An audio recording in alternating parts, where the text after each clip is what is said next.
হে বাবাজি, সম্মানার্থে কবর দেওয়া হয়, তবে কবর না দিলে কেউ জাহান্নামে যাবে এমন কথা না।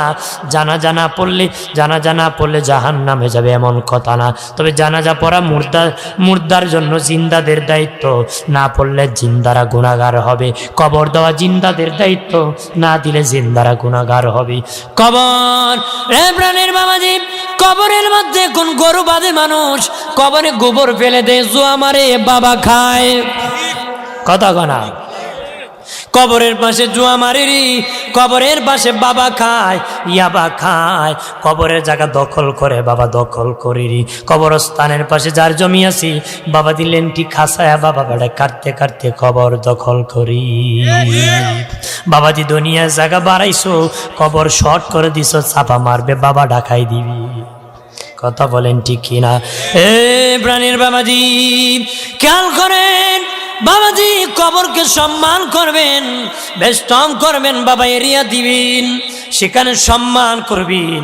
তোমার বাবা কবরে আছি, এটি ইজ্জতের জায়গা, সম্মানের জায়গা, সম্মান করবে রে। কোটি টাকার সম্পদ দিয়েছি, কত জমি রেখে গিয়েছে, অথচ বাবার কবরে এত অসম্মান চলতেছে। পায়ে ধরি বলি, তুমি মরে গেলেও তো এরকম অসম্মান হবে। দুনিয়ায় থাকতেই কবরকে সেভ করতে হবে, হবে কিনা? সেভ করবেন, নতুবা নিজে মরলেও এরকম হবে। আওলাদকে শিখাতে হবে যে কবরকে সম্মান করতে হবে, কথা বলেন ঠিক কিনা? আমার বানের বাবাজি খেয়াল করেন ভালো করিয়া, বাবা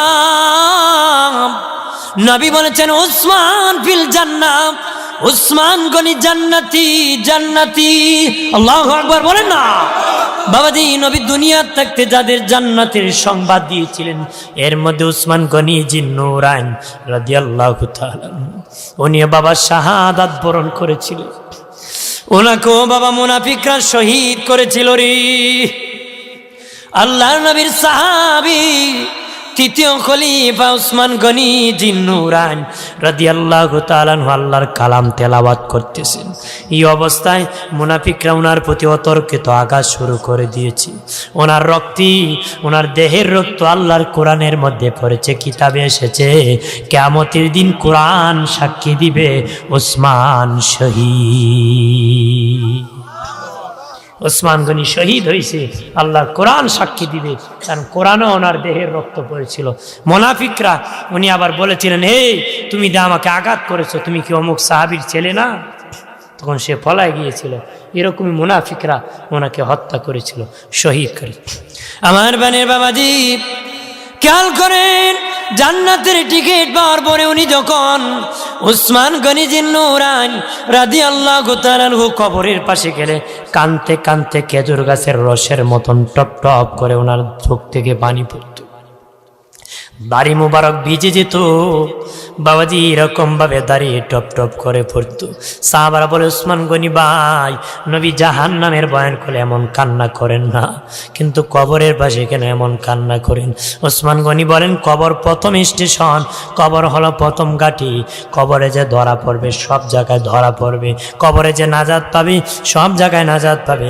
আমি উসমানের ভয় হয় কবরে নিয়ে আমি ধরা পড়ে যাই। তাহলে আমরা কি ভয় নাই? হ্যাঁ, ওইটা আমাদের শিক্ষা দিয়েছেন সাহাবায়ে কেরাম, আমাদের আদর্শ মডেল, কথা বলেন না? আমার বানের বাবাজি খেয়াল করেন ভালো করে, প্রাণের বাবাজি কত মানুষ সেই এলাকা কবরস্থানে আছে না?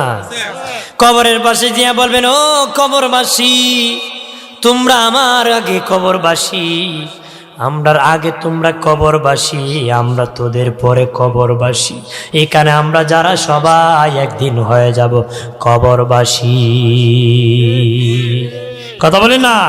কবরেরই আযাব যদি মানুষ দেখিত,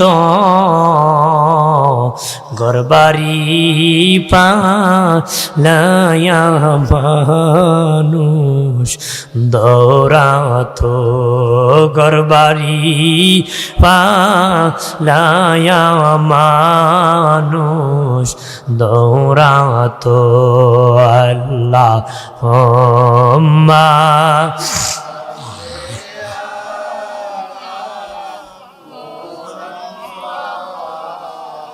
ওয়াইলা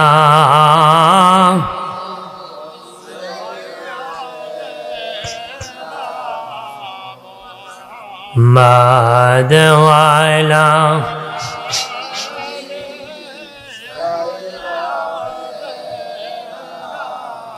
আজরাইলা শিয়াজে দিন নিবে প্রাণ 3.5 হাত জায়গা হবে বাসস্থান আল্লাহুম্মা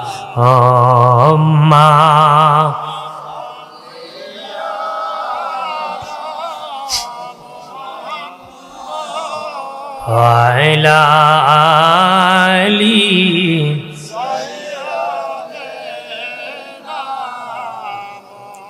আমার বানের বাবা জিরানি বেশি বেশি কবর জিয়ারত করবেন, জিয়ারত সাক্ষাৎ করবেন।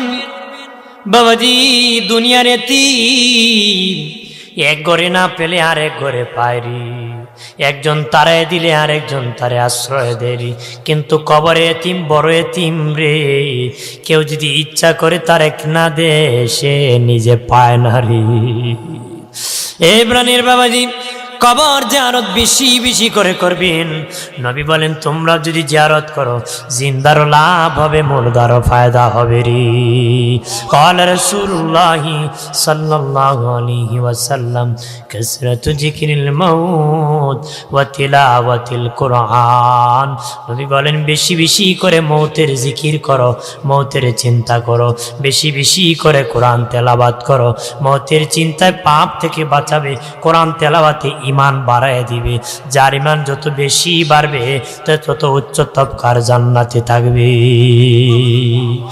এ প্রাণীর বাবাজি মরণের ভয়, কবরের ভয়, হাসরের ভয়, মিজানের ভয়, ফুলসিরাতের ভয়, শেষ বিচারের ভয় অন্তরের মধ্যে ধারণ করেন, পাপ থেকে বাঁচতে পারবেন।